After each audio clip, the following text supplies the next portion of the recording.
शाम में 6 बजे कि हमारे आर्मड पुलिस का एक बस जा रहा था जिसमें 25 जवान बैठे हुए थे। जब कैंप के नजदीक पहुंचा तो कैंप से 300 मीटर पहले अंधेरा हो चुका था। 3 टेररिस्ट जैश मोहम्मद का, जिसमें 2 फॉरनर था, एक लोकल टेररिस्ट था, अंधाधुंध फायरिंग किया, जिसमें हमारे 14 जवान जख्मी हो गए। उसको हम लोग हॉस्पिटल ले गए। 2 हॉस्पिटल में मार्टीरियम को प्राप्त किए, एक आज अर्ली मॉर्निंग मार्टीरियम को प्राप्त किए। इस सब टोटल 3 शहीद हो गए, बाकी आउट ऑफ डेंजर है। ये जैश मोहम्मद ने खुद भी क्लेम किया, जैश मोहम्मद का टेररिस्ट इन्वॉल्व है। हमारे जवानों ने काफी फायरिंग किया था, जिसमें एक आतंकवादी जख्मी हुआ है। उसका ब्लड स्पॉट काफी दूर तक देखा गया है। ये क्रू से पाम्पोर और तराल तरफ भागने में कामयाब हो गया। उसको हम लोग ट्रैक कर रहे हैं। बहुत जल्दी इस ग्रुप को हम लोग न्यूट्रलाइज कर लेंगे। और सबसे बड़ी बात है कि हमारे जवानों इतना अच्छा, उनका मकसद था कि अटैक करके वेपन स्नैचिंग करने का, और हमारे जवान ने रिटेलिएशन बहुत अच्छा से किया। एक वेपन स्नैचिंग नहीं हो पाया, और इस ग्रुप को हम लोग बहुत जल्दी न्यूट्रलाइज करेंगे।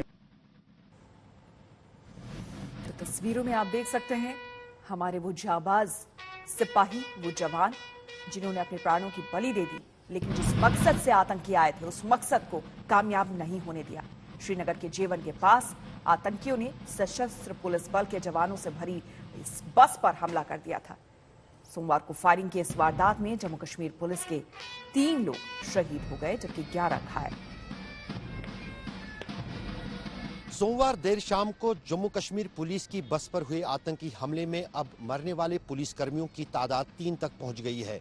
आज सुबह श्रीनगर के सेना के अस्पताल में एक और पुलिस कर्मी, जिसकी पहचान रमीज कांस्टेबल के तौर पर हुई है, उसकी मृत्यु हो गई है, जिससे अब ये आंकड़ा 3 तक पहुंच गया है। जबकि 11 अन्य पुलिस कर्मियों का इलाज श्रीनगर के सेना अस्पताल में चल रहा है, जहां पर सेना के डॉक्टरों के साथ साथ प्रशासन ने भी जो है डॉक्टर भेजे हैं उन पुलिस कर्मियों के इलाज के लिए, ताकि उनको जो है उनको स्वस्थ किया जा सके। उस बीच जो है जम्मू कश्मीर में इस आतंकी हमले के बाद सुरक्षा व्यवस्था काफ़ी चौकस कर दी गई है। यहाँ तक कि रेड अलर्ट घोषित कर दिया गया है।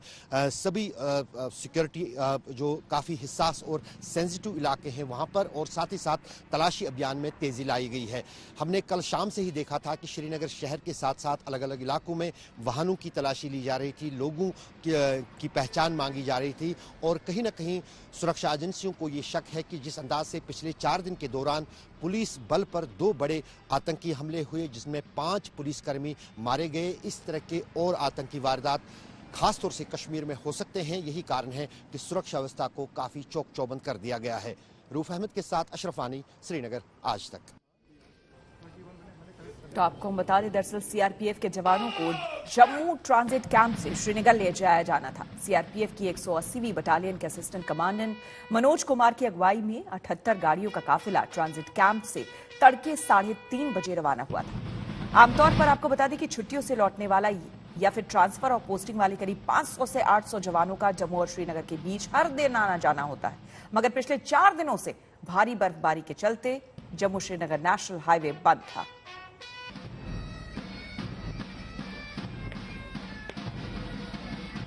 कश्मीर घाटी में लगातार आतंकवादी पुलिस कर्मियों पर हमले कर रहे हैं, और इसको लेकर यहां पर जम्मू की सड़कों पर डोगरा फ्रंट के कार्यकर्ता प्रदर्शन कर रहे हैं।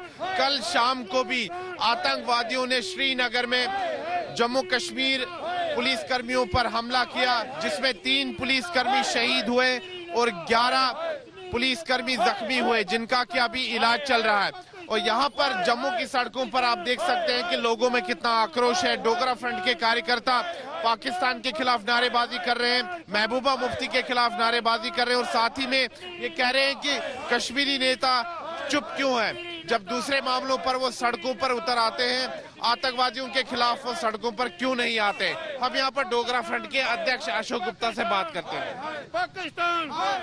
अशोक गुप्ता जी, लगातार कश्मीर घाटी में आतंकवादी हमले हो रहे हैं, क्या समझते हैं आप, विफलता है सरकार की कि सुरक्षा चाक चौबंद नहीं है? सुरक्षा का पुख्ता प्रबंध होना चाहिए। अगर सुरक्षा का प्रबंध नहीं होगा तो ये व्यवस्था नहीं बन सकती है। इसलिए मैं मांग करना चाहता हूं इस सारे संदर्भ के अंदर कि ये जो सारा शहीद लोग हो रहे हैं, ये शहीद क्यों हो रहे हैं, इसके लिए कौन जिम्मेवार हैं। इसलिए मैं ये जो नेता बार बार भूतपूर्व मुख्यमंत्री पाकिस्तान के विषय के अंदर बात करते हैं। ये इस बच्ची के विषय के अंदर कोई बात नहीं करता, इस बच्ची के विषय के अंदर कोई विचार नहीं करता। उस महबूबा मुफ्ती को वो मिलिटेंट की डेड बॉडी नीचे रखने के लिए 2 गज जमीन चाहिए, लेकिन इस बच्ची के विषय के अंदर कोई विचार करने का प्रयास नहीं करना चाहता। इसका पिता जो शहीद हो गया, इसका पिता को पाकिस्तानियों ने मार दिया, इसके पिता को पाकिस्तानियों ने नस्ते नबूद कर दिया। और वहां पर जो बिंद्रू जी हैं, उसके बाद में ये जो हमारे पुलिस के भाई, और इसके बाद में इस तरह की घटनाएं लगातार बढ़ती चली जा रही हैं। पुख्ता प्रबंध होने चाहिए सुरक्षा के, और ये जो नेता पाकिस्तान का समर्थन करना चाहते हैं, इनको पकड़ करके हमको पाकिस्तान भेजने की तैयारी करनी होगी। तो आपको लगता है कि जो कश्मीर घाटी के नेता हैं जैसे महबूबा मुफ्ती, इनके दोहरे मापदंड है, इनकी बयानबाजी से कहीं ना कहीं हालात खराब हो रहे हैं? बिल्कुल खराब हो रहे हैं जी हालात। अगर ये नेताओं को पकड़ करके पाकिस्तान नहीं भेजा, हालात और खराब होंगे, क्योंकि इससे मिलिटेंट जो हैं उनको समर्थन मिलता है, और समर्थन के विषय के अंदर की बात करते हैं, और वो जो समर्थन प्राप्त होता है उसके मिलिटेंटों का मनोबल बढ़ता है।